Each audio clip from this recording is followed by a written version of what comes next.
The purpose behind our social media content, the church itself, is the same as what the church is, and that is to be able to reach souls. We're there to be able to connect with people that aren't familiar with the church. We are also called to make disciples. But how are we going to make disciples if they can't find us? And so the purpose of social media, I guess, is not promotional, but it's invitational.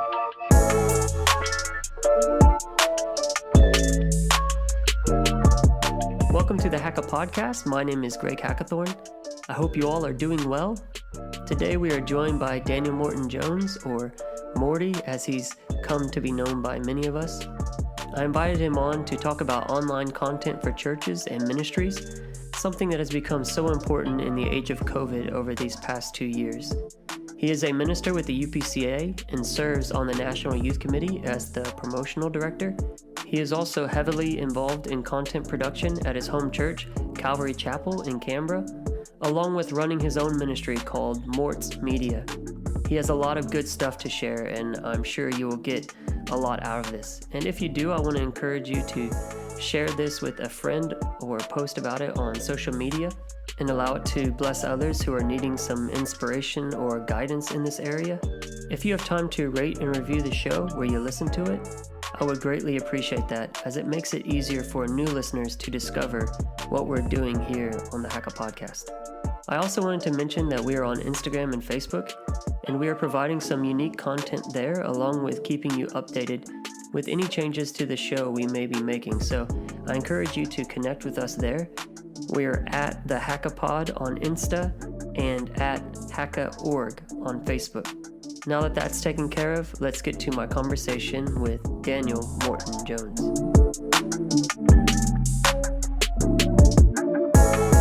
Welcome to the podcast. Thank you for joining us today. Pleasure to be here and very excited. Well, for those of you guys who don't know Daniel Morton-Jones, I may call him Morty, but I'd like him to give us a bit of background, what he brings to the table when it comes to online content, media, and that sort of stuff. Yeah, awesome. And thanks again for having me. Yeah, I guess a bit of background. I've got a couple of things sort of going. The Mortz Media, which is sort of my own hobby, I guess, but also my own personal ministry, because you can always minister through the things that you enjoy. And so I find this a way for me to connect God as well, connect with God the most. For example, like being in the middle of nowhere, you know, there's no music, no technology, but you've got the beautiful landscape. And being in Canberra, we've got plenty of landscape around, and just to take a camera out there, it's a great way to be able to share imagery. And for me, I'm a sort of visual learner. And so when I read scriptures like Psalms 23 verse 2, it says like, he makes me lie down in green pastures and leads me beside still waters. When I can capture that and visualize that, it speaks to me a lot more. And I love to take that and share that with others. It's inspiring to me, and it's always an encouragement to me. And so whenever I find someone that's maybe going through a tough time, or you know, I know people are busy, or they just need something to give them, you know, maybe something, just a word of encouragement. This is, I guess, my way to be able to minister to them, to be able to like put a scripture on a photo that actually means something, both to me, but I know it'll impact them as well. Not only that, I've got this unique, I guess, position within my own city, within the photographer community here. There's not a lot of Christians, but I have had the opportunity to pray for people who are struggling, because they do see those images with the message of hope attached to them. And so that's been awesome. And that's what God's been doing through that aspect. And of course, I'm blessed to serve in various departments, such as the UPCA and the National Youth Ministries. I've also got our local church, Calvary Chapel, and our teenage to college youth group account, which is Wildfire. So I've got a couple of accounts there that I'm juggling. It's been amazing to be able to serve in those capacities. It's cool that you actually have a broad spectrum of accounts as well. So you can do everything from like youth type content all the way through to, you know, UPCA might be a little bit more refined. Calvary Chapel, your local church in Canberra, might be a little bit more refined. So, how have some of those accounts grown? I know the National Youth one, you pretty much started from scratch. Is that right, on Facebook and Instagram? Yeah, that's right. Yep, about 5, 6 years ago, we started with nothing. And as of today, I believe our Facebook has grown from 0 to 2,600 followers, and Instagram is at 1,600 followers. So a lot of work goes into that, and as Yeah. you know, it Yeah. doesn't just happen over. It doesn't just happen overnight, unfortunately. But yeah, it's been amazing to be able to see that happen. Well, the Instagram number I think is a bit more impressive. The Facebook number is good, but the Instagram number, it's really hard to gain followers on Instagram. I've found. You've also had a few posts go a bit viral. Was that on Facebook or Instagram or both? It was both actually. Yeah, that happened last year, just during the lockdown again, actually. Mm-hmm. And what's funny enough is what's great about social media is you can network with a lot of people.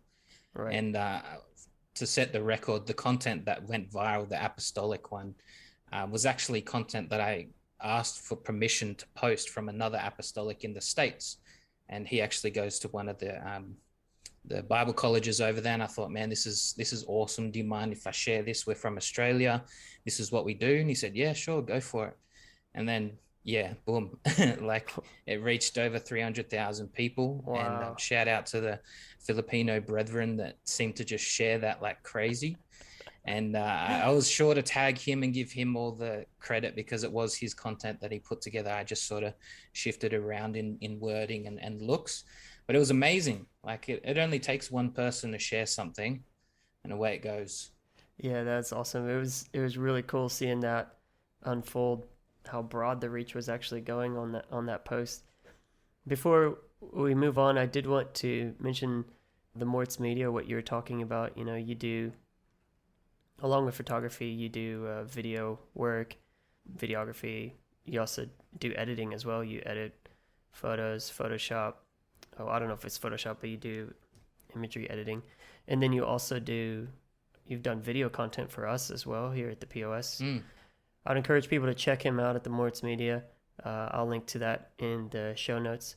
The cool thing that you do, and you use it for national youth as well, is that you use a lot of your own stuff. So you'll go out and actually shoot photos and video of what you want to put in your promos, or which I find that really cool. Yeah, it's good when you see actual people that you recognize or locations that you recognize. And I love doing that because it pushes my limits. It pushes me out of my comfort zone as well, especially video. I'm no perfectionist, or no, I don't have any degrees in anything that I do, but I just have a passion for it.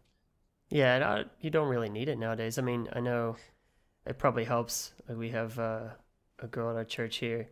She does an awesome job, My Lamb. She went to university and has that background in it, and she's a weapon. She's amazing. But you can learn a lot. You can be self-taught. Pretty much everything I do is self-taught, and it's not that complex once people actually see what I'm That's doing. right. That's right. I usually tell people I have a degree in the University of YouTube. That's all I have. All right, so let's dig into this a little bit now that we got that background. I want to ask you a few questions, and we'll go through this back and forth. Why do you think it's so important for churches and ministries to have an online presence? We're having you on here to talk about online content, not just social media, but also websites and branding and all of that. Why is it so important for churches and ministries to have that online presence? Yeah, for sure. It's a great question. And I do have a lot of people sort of ask me this. And I think it's the best way to explain it, I guess, is when you're looking for a restaurant, or, Canberra, we've got a rich coffee cafe culture down here. You don't just go to any cafe. You want to go to what's buzzing, what's, got the best coffee going round. But the first thing that you often do is you jump on Google, you look them up, you're looking at their menu, you're looking at the location. Do they have inside seating, outside seating? You go on Instagram and you have a look and see, do they have professional photos? Do they actually take the time and effort and add professionalism to their post, and I might overanalyze it because I am part of, doing social media myself. But these things, it does speak a lot about if they're putting a lot of time and effort in this, and they reap the rewards from that. Because if it looks great, I mean, it might not taste great, but if they can try and attract people to get there, I mean, that's one of the main things. And so just like putting attention to those things, making sure that you're visible, that's what we want to do with our church as well. When we're talking to our friends, when we're talking to family, we're talking about our church life, they might not actually come, but behind the scenes, they might even just look up the church to find out what's actually happening. Like, what is this all about? And it'll be unfortunate if they can't actually find the church you're talking about on Facebook or Instagram or even Google. I feel like that's such an important thing, especially when you're talking to colleagues, because your colleagues, that's the first thing they're going to do is look you up. So exactly. I think that's one of the most important things. We've put in effort to be visible, and it can be done quite easily and quite fast if you need to. Yeah, it's so important to have that online presence, especially in today's technical age. When it comes to our generation and even the ones that are younger than us, you pretty much don't trust a restaurant. You don't trust anything that doesn't have any sort of online presence at all. So yeah, it's weird. It's like we're like a generation that is after authenticity, especially the younger generation now as well. Yeah, that's actually interesting. I've noticed that with the latest social media platform to blow up, which is TikTok. The people that are on there tend to value the more, what appears to be authentic. I've noticed a lot of them are staged, but what appears to be authentic videos where they're shooting with their phone, they're not getting a proper camera out. So yeah, that has been interesting to see over the last couple of years. Yeah, the idea of having things produced and produced well doesn't necessarily sit with the younger generation, which is in some respects good for us that create content, but also frustrating at the same time when we talk about branding. But they're people that are looking for things. People are asking questions about church. People are asking questions like, how do I be saved? What is salvation? What is God? What is the Holy Spirit? And those things are the things that people are looking for. And as a church, if we are visible, we have the unique opportunity to be able to answer some of those questions, or at least invite them to answer those questions. And I think you've kind of touched on it a little bit here, but I wanted to give you an opportunity to elaborate on it. What do you believe is the main purpose behind all online church content? It's a great question, and it's a unique one. I think the problem is that with our churches, we have this announcement / bulletin mindset where we use social media as a digital replacement for our paper bulletins. And, in some respects, we do need to get our events out there, but I would only say at least 5 to 10% of what we post is about our actual events. The purpose behind our social media content, the church itself, is the same as what the church is, and that is to be able to reach souls. We're there to be able to connect with people that aren't familiar with the church. We are also called to make disciples. But how are we going to make disciples if they can't find us? And so the purpose of social media, I guess, is not promotional, but it's invitational. If we can offer them a way to find our church and make those initial contacts, I think that's what our general purpose is supposed to be. We can't just promote things all the time because everyone's doing that. Yeah, every second or third post we see on Facebook is just an ad. And we don't want the church to be like that. And so I always think about it as not promotional, but always invitational. And that's what the church should be, because we're reaching out for souls. That's our main purpose. Yeah, I agree. One solve that we've done, and I think you guys may have done something similar, at least for our local church, is on Facebook, we created a group. So we have our Facebook page, which follows those guidelines that you said, where, less than 10% of it would be invitational to a event or whatever, and then the rest of it is ministry. And then we have our Facebook group, which is open to our church, where they can go in there, and the vast majority of that would be communicating and doing sort of like a community bulletin type deal. Yeah, that's right. And that's, you can go real deep in this conversation about Facebook and pages, the difference between pages and groups. We could spend hours on that. Yeah, we don't want to get lost in the weeds too much. No.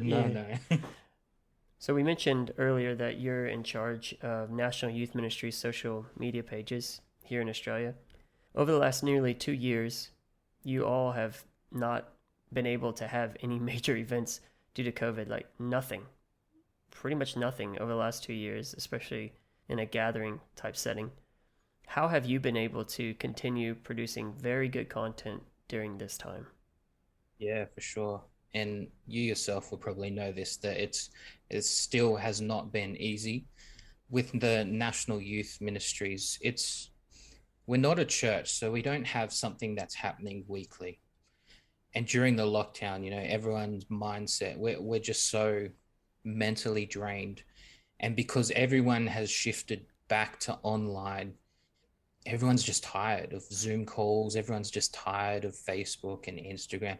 And that's coming from someone that uses it consistently, right? Probably above the average user.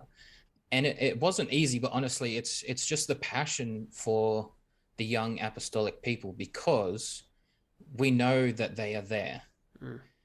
It's a sad reality that young people are constantly online, but it is a reality that they are there. And so with social media and keeping up the content, the reason why we got to do that is because there aren't good things on social media all the time. That's just a reality. If you're going to be browsing, such as TikTok, there are things that are just so out there.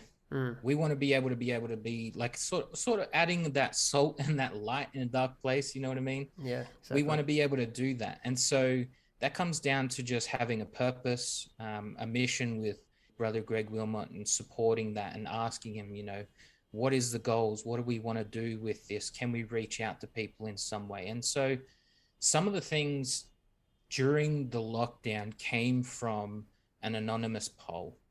We asked the young people via Instagram, and we said, hey, what are some things that you want to hear about more? And so we got to hear from young people, and young people love submitting things because it has that anonymity. It's like they don't know who's on the other end. And so they can be open, they can be honest, whereas maybe in a church setting, they're a bit afraid or shy to ask these questions. And so we had a lot of these.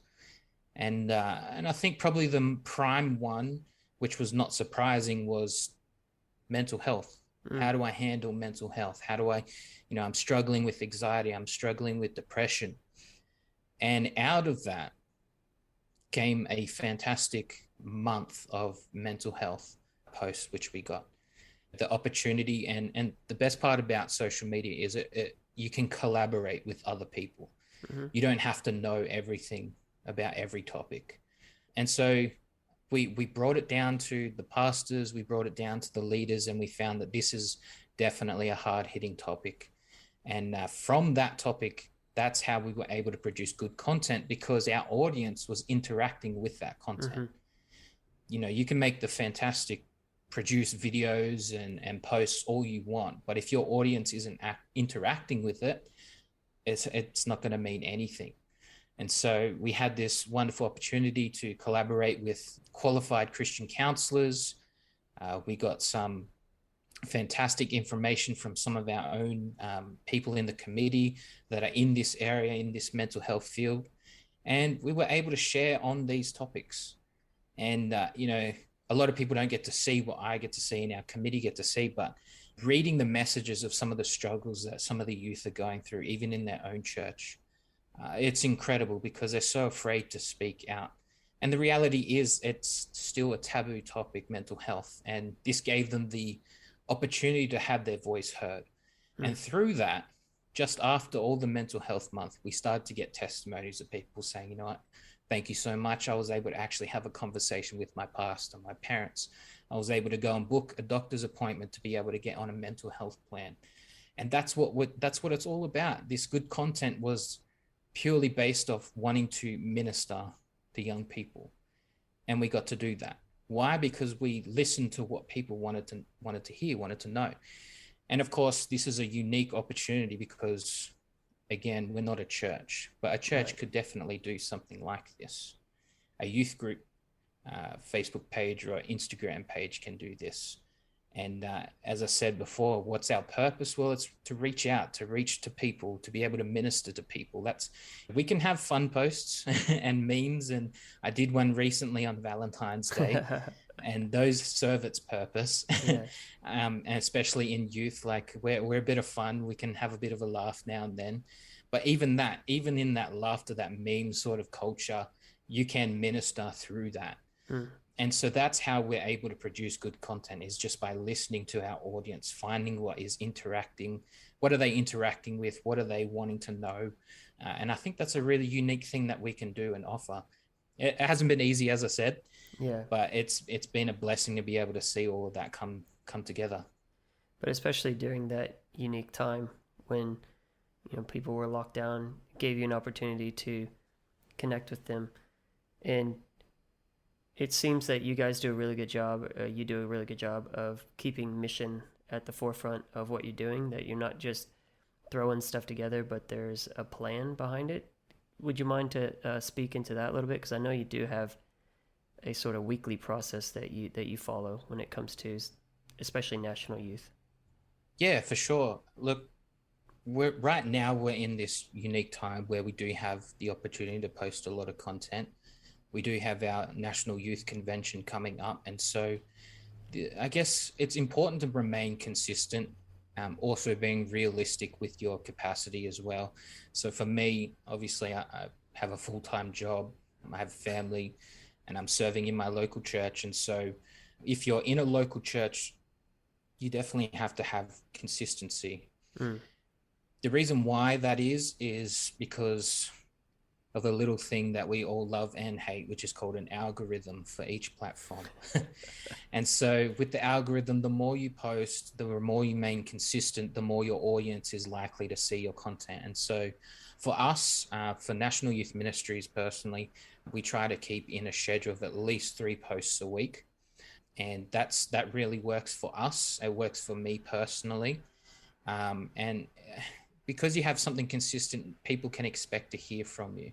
Mm. It's saddening to see if you look up a church and they haven't posted for a year, or like a youth group hasn't posted for 2 years. I understand it's tough for sure. It's not easy. It's just like with anything really, like getting healthy, going to the gym, consistency. And it's the same thing with social media. The good thing is you can find tools of scheduling. For those who haven't heard or aren't subscribed to Canva, it's a lifesaver. I still use Canva. That's great. It's fantastic. And if you're a church and you're registered as a not-for-profit, you can actually get a free license with them. And so that helps tremendously. But having a consistent schedule, it's going to do your social media platform wonders. Canva, I think, was that created by an Aussie? Isn't that an Aussie brand? Yeah, I believe it is. That's why it's so good. That's right. Shout out to the Aussies. It's good to have that schedule, making sure that you've got a plan in place. It seems like it's a bit holistic, your approach, that you've got a plan in place. You're trying to reach out to your followers, the people who are connected to your page, making sure that you're producing content that they're going to interact with and enjoy. That's awesome. Thank you for sharing all of that. And I'm sure people listening along will get a lot of really good ideas of what you shared. Now, I want to shift this a little bit. We're looking at online presence a bit. And one thing that is important when you have an online presence is to have a strong brand. You need to have a brand. I know it's a bit weird thinking about your church as a brand, but you do need to have branding. People need to understand who you are, what you're about. Do you have any tips for branding or rebranding if someone is looking at rebranding their church? What are some tips that you have? I guess at the outset, again, I haven't got any degrees or anything in marketing, and I've only got a degree in University of YouTube to all the tutorials. There's some fantastic stuff out there, but branding, rebranding is absolutely essential. And I think as a church, you need to be willing to not only invest time into this, but also finances as well. Because branding, it tells the world who you are. Mm. When you think of Apple, you think of quality design and reliable, well-designed products. They've spent billions of dollars on branding. Mm-hmm. We think of it as just like this Apple logo, but behind that sits behind so much. And companies spend billions just even to protect their branding, copyright and everything like that. And so branding's so important. And so, for example, like using our own church, Calvary Chapel, we have a slogan. It's not just a church, but a family. And now that's part of our branding. So everything that we share is to be sitting under that. And so let's say we're not just a church, we're a family. And so that family is the key word. And so we're focusing on people. We have Sunday school programs because families have kids. And so we invite them to Sunday school. We have a diversity in our church community. And so that's something part of our branding and various ministries. Now, it's a problem, however, when churches try to be like other churches. Mm-hmm. Yeah, true. Because your church is unique. You are your church. What one thing that works in a city of Sydney might not work in a small community town in the desert. Right.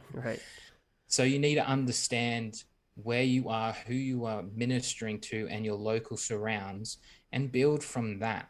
Now, when I'm talking about branding as well, I've got some, I guess, I got a good quote actually, and he's from Brady Shearer. And if you haven't heard of or seen Brady Shearer, he does provide some good practical content around church and social media. But he says, stop impersonating other churches, be you. We already have those other churches, and the world right now needs you. Mm. And so it's funny because when we start copying others, you might have some success, limited success, but it's not authentic. It's not you. Right. And so I think it's really important to have a sit down and really think about what is my church about? What is so unique about my church? What are people even saying about our church? What do they like about our church? Those are some of the things that will help you understand the foundations. And then from there, when you know your uniqueness, when you understand that every Sunday, maybe you host a church lunch or coffee as part of connecting with people. There are so many people that are just looking for community. A lot of people can find the biggest churches, but sometimes those biggest churches don't have the room for community. Some people just want to sit down with 3 or 4 people in a room and have a coffee. That's something unique to your church that you might be able to offer. And so you can use that as part of your branding. Now, this is where the second part is consistency with your branding. And this is where the financial investing comes into play, because I think it's important that we invest in a professionally made logo, Mm-hmm. a professionally made design scheme, from colors, font styles. All of those things are vital, and it's going to cost you money, but the investment is worth it. Mm-hmm. The investment is worth it because there's a whole thing called color theory or color science, because various colors provide different meaning. Like, for example, blue is often associated with stable, calm, smart, trust, power. And then you think of red, it's got a passion, energy, sometimes angry as well. You've got green, which is often connected with safety, eco-friendly, soothing, nature. And then it's a whole thing. And so you can't just slap a random color on and just sort of hope for the best. I mean, you can, but there's so much more meaning behind it.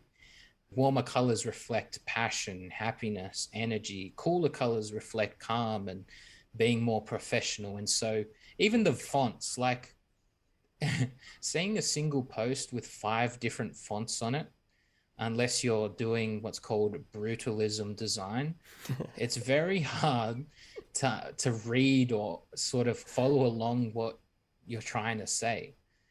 And like, it's important. Those things are vital because coming back to like when you're trying to find a cafe, you want to just see what the cafe is like. And they have a particular branding style that helps them determine who they are.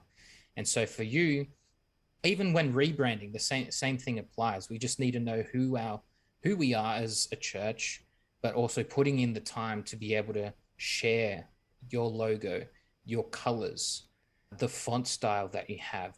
Are you going to be bold and big colors and big bold text, and are you going to be like showy, or are you going to be minimalist? All of these different types of things. And I mean, this is where it helps to hire a professional, because they'll Yeah, be able to exactly. help you with that. They'll be able to show you, look, this inadvertently, this font style is saying that you're very loud. And so talking with the professional and being able to walk you through these different things will give you some idea of how you would shape the way that you would look in the public. And it does cost money, but as I said, the investment is totally worth it. Well, it's just like anything, you know, if you're going to build a new church, you're not just going to go out and do it yourself or hire someone who has no idea what they're doing, or they just learned something and so they can put a hammer and a nail and put some timber together. But you're going to go out and you're going to get a professional designer, you're going to get an architect. You probably used to be able to do that, but not anymore. In today's society, you have to get a architect, you got to get proper plans, you got to get it through council. It's the same when it comes to your sound. You're not just gonna throw anything together, and that's how important branding is. That's how important all this stuff is, and I guess that's the point of this conversation today, is to try and shine a light on the importance of this area of the church, this area of ministry. Yeah, absolutely. And you don't want a person who's just read YouTube videos to build your church building. Oh dear. Exactly. Yeah.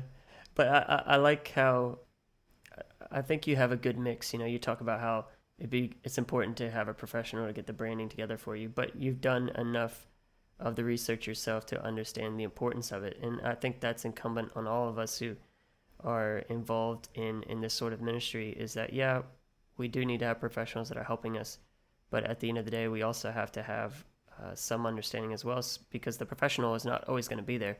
We have to be able to carry it forward as well. Yeah, that's right. And look, you might even have people in your church to just have a passion like I did. And it was like Brother Greg Wilmot who offered me the opportunity to be able to do what I do.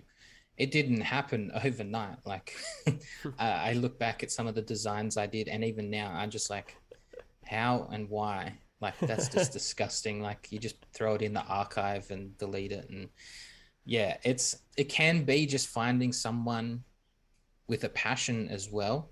Obviously, it will take time to be able to help them understand the vision you have for your church and things like that. But it's important to be able to invest, because this is it's creating an opportunity for others to minister as well. Jump on board with the pastor and the vision for the church, because it's a fantastic thing to get involved in. But I think that's what we need to focus on, is just starting with the groundworks and getting that up to speed, because you don't know who's looking for your church and who might be just looking at it and going, no thanks, they don't spend enough time and appreciation on it. I'll move on. Yeah, and we don't have control over that. Like, No. just because we don't think it's something that might be important doesn't mean that's not what society is thinking. So we have to sometimes think outside what we like or what we appreciate, and think about, okay, well, who are we trying to reach out to? We're trying to reach out to everybody, so we want to appeal to as many people as possible. That's right. One more thing before we start wrapping this up.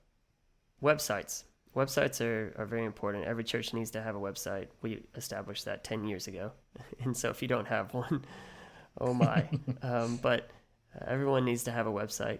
What should we focus on when we're creating our websites? Yeah, I think this is important. And I just went through a rebuild of the National Youth Ministries website, and it's amazing how many tools there are just to help you get started.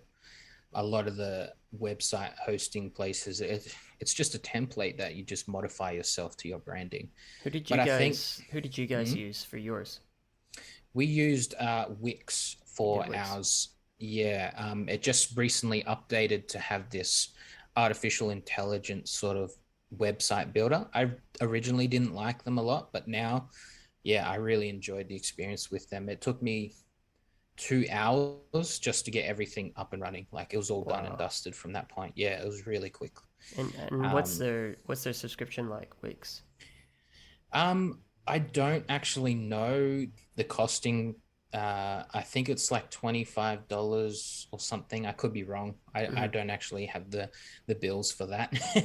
But what I do like of compared to Squarespace is that you don't have a time limit to build your website. So you don't have to have a trial to actually just build everything Gotcha. and have a play around. So that's what I really, really enjoyed about Wix. So you're not in a rush to build it before the trial's up. Coming after my favorite child, I Squarespace. I know. swear by them. I'm so sorry. Anyway, uh, you were saying about the rebuild of the youth ministries website. yeah, sure. Yep. So I think it's really, really easy to do a lot with the different programs, whether Wix, WordPress, Squarespace. There's so many. But in thinking about church, it comes back to that same principle of promotional versus invitational. Again, using the cafe analogy, when you go to the cafe, the one thing you're mainly going to look for is the menu.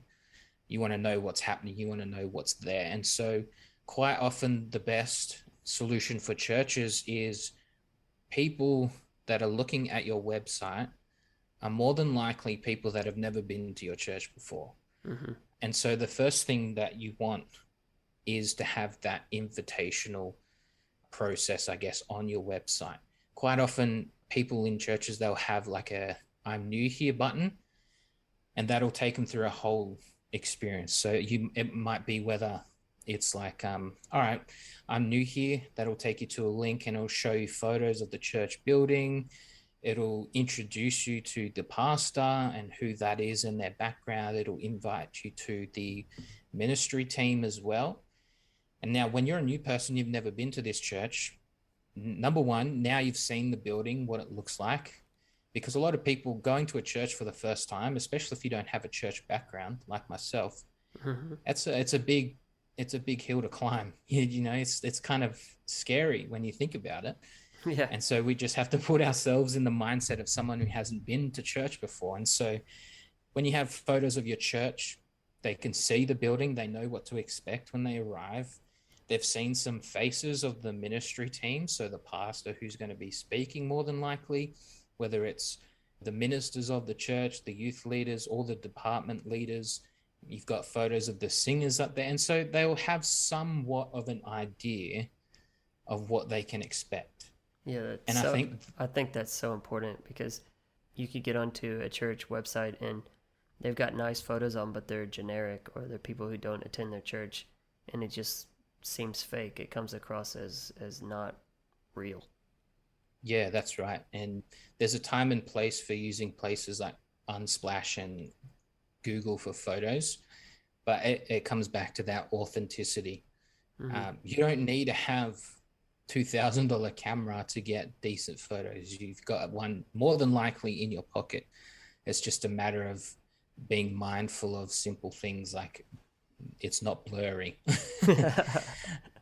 Things like that, because it's, again, coming back to authenticity. You want people to see what your building looks like. You want to see, what your church looks like when it's on, because it gives the new person who is considering whether they want to come or not, is this a place that I can actually see myself attending? And a great one in terms of our church is diversity. That's such a big thing for our brand. Is there's so many different cultures, backgrounds in our church, and when someone for the first time sees that, that's quite warming. That's quite Mm-hmm. welcoming for them. Yeah. Someone who has 3 or 4 kids, oh, they've got Sunday school. That's awesome. That means my kid can go to Sunday school and I can enjoy a message from pastor. Those are the types of things that people are looking for. So when I think when you're starting a website and you're building a website, focus on that invitational part first. And then you can build on to like your calendar, what's happening, etc. All of those things are good, but the most important thing is to capture those people that are visiting your church website for the first time. I think that's such a crucial point that you made, that the vast majority of the people that visit your website are going to be people who haven't yet attended your church. And I'm taking notes down here. I don't think we have an I'm new here section for our website at POS, so I will get onto that, and maybe within the next week or two we will have that up and running. Good, we have about us and different stuff like that, so you can see what we're about. But I think it's important to have an individual track for those people that are wanting to come for the first time or interested in coming for the first time. And go ahead. Oh, I was going to say with that, and it's an interesting statistic. So, when you Google like a restaurant, there's photos, and there's photos that people can upload as part of like their reviews and stuff like that. And that's often where they find the church website as well. There was 2 photos I think I uploaded for our own church, just to sort of give people an idea. So when they Google the church, those are the 2 first images they're going to see. From the last time I checked, one of those photos had 60,000 views. Wow. So like there are people Googling these churches and looking at these photos. How many people of those have come to our church? I'm not sure, but it just gives you an idea that people are looking at these churches. And you can be an integral part in the process of someone coming to God and being born again without having to knock on a door or put a flyer in a mailbox. Those things have their time and place as well. But this part of ministry, I think, sometimes is so easily overlooked, and it can have an incredible impact on hundreds and thousands of people just by dedicating your time, your gifting, your talent, developing a talent. You may not feel like you have one yet, but you can easily develop it. You're talking to 2 guys who had to develop something. When I first got this job, I think I've mentioned it before on this podcast, as administrator, I had no creative background whatsoever, and I just had to develop it over years. I had almost no internet background outside of being a user of the internet. So it's just things that you teach yourself over the years and develop. What are some tips and tricks that you have developed over the years? What are some websites? We've mentioned a few already: Canva, Wix, Squarespace. Are there some other things that you use for those maybe who have a smaller church and are trying to do something on a budget? The main thing is to just get started, and it doesn't take much to find a lot of good content that can be used for free. And I guess to sum it up, there's 6 points I think in terms of tips and tricks that I'll probably offer is: number 1, understanding your audience, but not only your audience, but also the community that is around your church, and who you're trying to reach to. That's, I think, number 1 is important, because if you understand your audience, you understand what they will be sharing and what the people around your community are willing to engage with. I think that's really important. Number 2, again, I know I keep repeating it, is being invitational, not promotional. Social media is filled with just marketing ads. And a lot of people, I get probably some of the most engaging things that I have is just direct messaging people, whether it's from my youth group page or my own Mortz Media page, because people like to just have one-on-one conversations. And those things help. They're really beneficial. And when we're promotional, unfortunately, the algorithm just kills those things really quickly and they won't go anywhere. It's a struggle to get those promotional things out. So just keep on staying on that invitational approach, I think, is fine. Number 3 is being relatable, but not only relatable, but relevant as well. Obviously, that's a fine line with some of the posts as a church that you can make. But for example, for our national youth ministries, we just posted a day before Valentine's Day, just sort of doing a joke about it. And we wanted to do that because we knew we would get a reaction out of that. Well, I was hoping I would get a reaction out of that, and not a bad one. And thankfully it was received well. It was our highest performing post of the month. Awesome. And so it's just something to laugh about. It's something that's shareable, and it was shared over 80 times.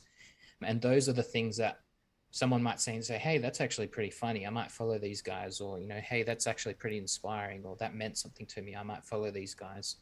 And so being relatable and relevant, posting like when you have a birthday, pastor's birthday, people in your ministry team, their birthdays, or appreciation posts, things like that. Those things are all relatable and relevant. Number 4 is also being adaptable to trends to further your reach and growth on the platforms. Now, we can spend hours on this again, but understanding right now, there's a simple principle right now on Instagram, and it's kind of hard for us as creatives, but the reality is that Instagram is moving from photos to video content, and that's because they're in a chase with TikTok, which is now, I'd say, number 1 in terms of engagement and where people are. And so we need to adapt to that. We can't just say, no, you know what, Instagram, I don't want to.